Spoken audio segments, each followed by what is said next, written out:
A single sharp voice sliced through the velvet murmur of the Grand Meridian Hotel's lobby. "You don't belong here." The words hung like poison as Victor Hale, concierge extraordinaire, ripped the penthouse keycard from Dr. Elena Carter's hand. Crystal chandeliers glittered mockingly above, casting fractured light across polished marble floors that stretched like frozen rivers toward gilded elevators. Every eye in the most exclusive hotel in Manhattan locked onto the scene. The woman they dismissed as an intruder, a black mother-to-be in modest business attire amid their sea of logos and labels, stood utterly still. Victor puffed his chest, 20 years of gatekeeping luxury burning in his eyes. "Security will escort you to the service entrance. We serve real guests here." But in that electric silence no one knew the shocking truth. The woman they mocked owned this chain. 2 hours earlier, the sun dipped low over Manhattan, bathing the Grand Meridian's entrance in honeyed light. Elena Carter, 38, eased from her town car, one hand instinctively cradling her 5-month baby bump. Fresh from a grueling global hospitality summit in Dubai, her warm brown skin glowed despite the jet lag etching faint lines around her deep-set eyes. The doorman paused, a split-second recalibration, as he read her name against the manifest. "Penthouse, ma'am?" His tone carried that familiar undercurrent of doubt she'd navigated boardrooms and now hotel lobbies alike. Elena nodded, gliding toward the concierge desk where Victor Hale reigned supreme. 20 years polishing egos and luxury had honed his instincts for real guests. The ones who tipped in crisp hundreds, summered in the Hamptons, belonged that he finished charming a Botox duo from Connecticut, their laughter echoing before turning to her with practiced detachment. "Reservation?" No smile. Meanwhile, valets nearly bowed to the couple's Bentley keys. "Dr. Carter?" he read aloud, the title landing like an afterthought. The screen confirmed her booking, but her modest attire, no designer labels screaming wealth, registered doubt. "Incognito stay?" A subtle probe, veiled as small talk. Elena simply smiled. "Privacy suite. Thank you." The elevator whisked her to the penthouse, a sprawling sanctuary of Italian marble, skyline views that swallowed the horizon, and silence that finally let her exhale. She placed a protective hand over her belly, feeling the flutter of new life. A boy, honoring the husband she'd lost to cancer 2 years prior.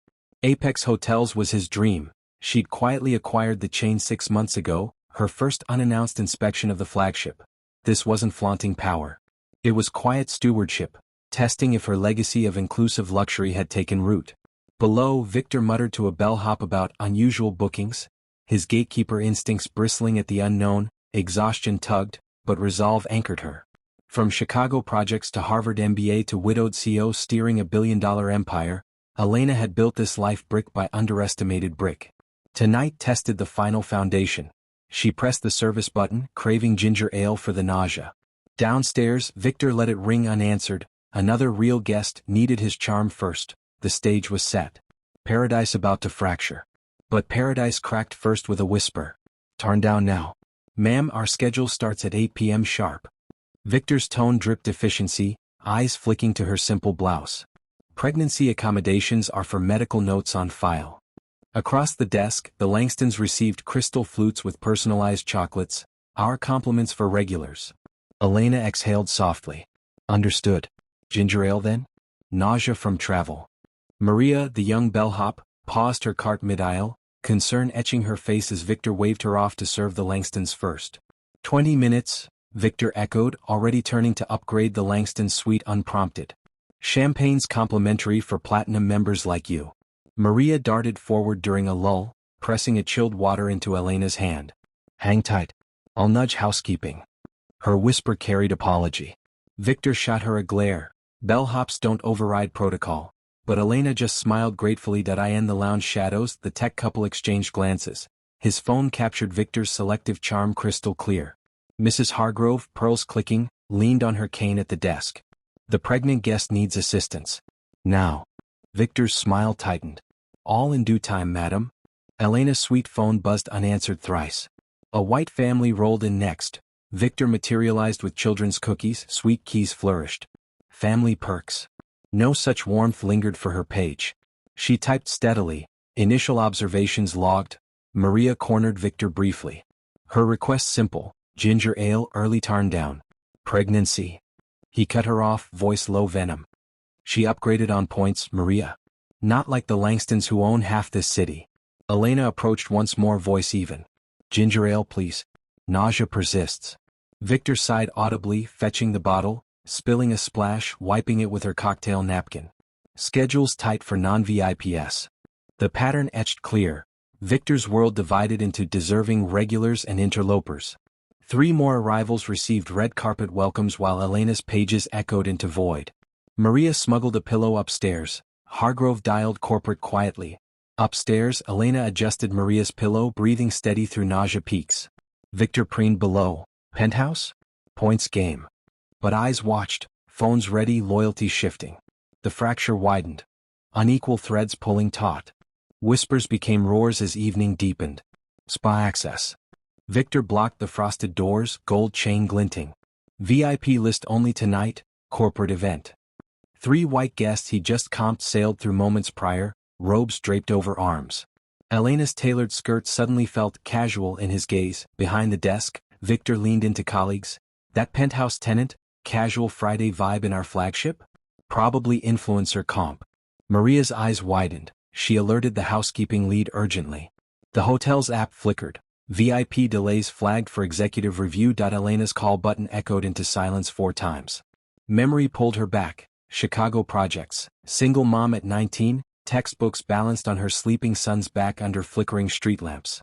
You'll rise above this, she'd whispered then, grit forging steel. Harvard boardrooms echoed the same. Diversity quota brilliance, a partner sneered during her first deal. Her late husband, venture capitalist who'd seen her fire first, gripped her hand through chemo. Build the empire we dreamed. Quietly. Cancer stole him. She built anyway. Victor's mirror reflection hardened. 20 years loyal, promotions lost to new diverse management waves. They don't know service like us veterans, he grumbled, ignoring the 3rd app ping. Critical VIP delay ownership tier. 7th unanswered call. Ginger tea please. Early contractions from stress. Maria raced up but Victor waylaid her. Handle regulars first. Housekeeping lead fired off a secure note. Discrepancies logged, climbing the chain. Dread coiled in Elena's breath. Flash. Apex signing, her signature sealing the chain's future amid boardroom side eyes. Husband's grave, make it inclusive, for our boy. Ultrasound heartbeat thumped like resolve. To her bump now, we're rewriting the rules tonight. Maria pressed Victor. 8 ignored calls, she's uncomfortable. His scoff, doesn't look VIP. Points players wait. The app blared ownership tier alert. Lounge tech couple scrubbed footage clean, ready to expose. Breath steady. Elena drew on surgeon-like calm from stress training. Victor preened for Langston's. Spa's yours exclusively. The lead's voice broke through finally. Ma'am, help en route. We've flagged irregularities. Elena's nod hardened to steel. Threads knotted tighter. Victor's boast drowned by escalating pings. Elena rose, armor intact. Maria signaled Hargrove. Tech phones poised. The gatekeeper's kingdom trembled. Power shifted silently. The lobby pulsed with music and money. The Grand Meridian's gala had begun. Crystal glasses chimed, laughter floated under a jazz trio's low melody. Elena stepped from the elevator, color drained from her face, one hand bracing her belly as a fresh wave of nausea rolled through her. The lights were suddenly too bright, the perfume too thick. Her doctor's warning echoed in her mind. Avoid stress, move when your body tells you to move. She just needed the elevator. 5 minutes to lie down. 5 minutes for her son to settle. Victor stood guard at the elevator bank, basking in his element as he welcomed donors and dignitaries. The instant he saw her, no designer gown, just that same navy blazer and tired eyes, his expression hardened. Excuse me, Elena murmured, voice steady but thin. I need to get back to my room. Victor slid in front of the button, body a wall of pressed fabric and misplaced authority. Event guests have priority on elevators tonight, he said, not bothering with the fake warmth he saved for the others. You'll need to wait your turn like everyone else. Another group in gowns swept past him into an open car without so much as a glance. That a sharp cramp tightened low in Elena's abdomen, forcing her to grip the brass railing. Sweat prickled along her hairline. Across the lobby, the tech couple turned. The husband lifted his phone higher, no longer bothering to hide that he was filming. Wait your turn like everyone else, Victor repeated, his voice dropping, words dipped in contempt. You people always want extras. The phrase sliced through the music. A server froze mid-tray. Mrs. Hargrove's head jerked up in disbelief. Elena felt the sting, but something colder settled over it. She straightened as much as her stomach allowed. Victor reached for her like she was misplaced luggage. "Come on, let's get you away from the main entrance," he muttered, fingers closing around her forearm to steer her toward a side corridor. The contact snapped the last thread. Elena pulled back, jaw clenched. Mrs. Hargrove planted her cane between them. "Take your hand off that woman," she said, voice ringing sharper than any trumpet. From the service hallway, Maria appeared, horror written across her face. In seconds, a loose ring of witnesses formed, sequins, suits, camera lenses catching every angle. Victor's grip slackened under the weight of their eyes, but his ego held. "Sir, she's in pain," Maria said quickly. "She's been calling for help all night. Let her upstairs." Victor spun on her. "This is not your place, Maria. I am managing priority guests." But the word priority fell flat under a dozen recording red dots in Mrs. Hargrove's icy stare. The lobby seemed to inhale and hold its breath. Elena's voice, when it came, was quiet, but it carried further than any shout. "Step aside. Now." For the first time all evening, Victor moved out of her way. Not because he respected her, but because suddenly he feared what the world might see. Elena walked forward, not alone now, but flanked by witnesses who refused to look away. And somewhere far above, the quiet systems she secretly owned were already waking up. Victor's world tilted. The elevator doors sealed Elena away, but the lobby's eyes burned into him. Phone still rolling, Mrs. Hargrove's cane tapping judgment. Then the main doors exploded inward. 3 executives in Apex Hotel's corporate navy stormed the lobby.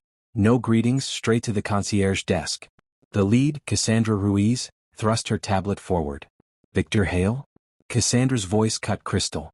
Her tablet blared live HQ footage, the entire incident captured from multiple angles, time-stamped, circulating. Victor's "You people" line looped in HD. His knees buckled slightly. "That's Dr. Elena Carter," Cassandra continued, voice ice. "CEO of Apex Hotels. Your owner. This unannounced audit just caught her discrimination live." Victor's face drained to ash. The clip hit 50K views in seconds. Security materialized. "You're suspended pending termination," Cassandra declared. Victor stammered apologies to air as they escorted him toward exit. Guests parting like the Red Sea. Corporate HQ pinged every property. Full investigation. Mandatory equity training tomorrow. The video went nuclear. 1 million views in minutes. #Apex Karma trended. Victor slumped in the back office, his 20 years loyal pin discarded on the desk like yesterday's trash. Upstairs, Cassandra knelt by Elena. HQ's grounded every property 24 hours. Full bias training rollout. "You're safe." Elena touched her belly. "Good. Legacy starts now." Cheers echoed from assembled team. Through the service door Victor vanished.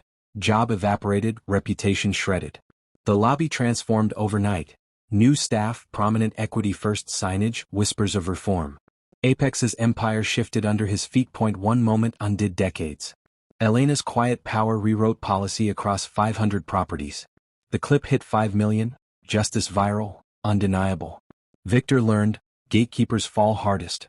Consequences cascaded. 6 months later, spring light bathed Manhattan. Elena Carter held her son Marcus James for the first time, healthy, kicking fiercely, the living heartbeat of her legacy. She walked back into the Grand Meridian, Marcus nestled close. The lobby shone renewed, diverse faces behind every desk, bold, bias-free service plaques on walls, staff trained across 500 properties. Her quiet audit had rewritten the chain. Victor Hale graduated his mandatory rehabilitation program, certificate in hand. No longer gatekeeper but student, learning the faces he'd once judged belonged everywhere. His 20-year pin gathered dust. Wisdom took its place. Maria rose to supervisor. Mrs. Hargrove became a regular advisor. The tech couple's clip? Framed as the wake-up call on HQ walls. Apex thrived, bookings up 40%, reviews glowing with inclusive excellence. True power isn't flash, it's quiet excellence that topples gates. One woman's dignity exposed a kingdom's cracks, proving competence commands respect no bias can deny. If karma through competence inspires you, smash that like button. Subscribe for more real justice tales and share your story in the comments. What gate did quiet power topple for you? Thanks for watching. Justice served.